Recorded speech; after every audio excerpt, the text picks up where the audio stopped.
इस कहानी का हर लफ्ज एक हकीकत पर मबनी है। इस कहानी के बाद लोग रात को अजान के बाद बाहर निकलना बंद कर देते हैं। उस गांव में एक सख्त रूल था, अजान के बाद कोई औरत, कोई बच्चा बाहर नहीं निकलता था, क्योंकि अजान के बाद वो आता था। साना को इन बातों पर यकीन नहीं था। उसके लिए ये सब सिर्फ डराने की कहानियां थी। उस रात भी अजान के बाद वो बाहर निकल गई।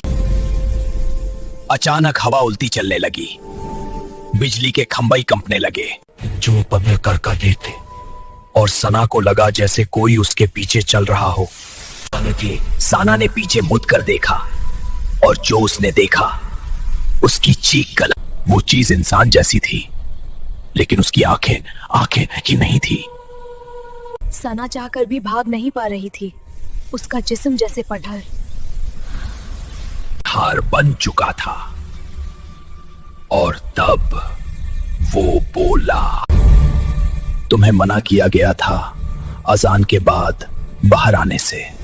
अगली सुबह गांव में साना नहीं मिली, सिर्फ उसकी आवाज कब्रिस्तान से आती रही।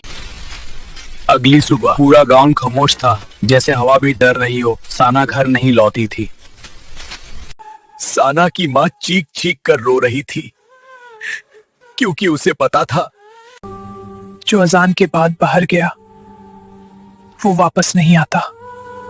इमाम साहब ने बस इतना कहा, वो फिर आ गया है। इस दफा वो लड़की ले गया है। सालों पहले इसी गांव में एक हरम अमल हुआ था। इंसानों ने जिन्नों से मदद ली, मांगी, बदले में कुर्बानी दी। तब से आजान के बाद वो जिन जिंदा होता है। नहीं थी, लेकिन वो सना भी नहीं रही थी। उसकी आंखों में कोई और देख रहा था। हमें रोका गया था, कब्रिस्तान में बंद किया गया था, लेकिन तुमने हमें बुलाया, और अब हर साल एक कुर्बानी होगी। का जिस्म टेढ़ा होने लगा, हड्डियां टूटने की आवाज आई।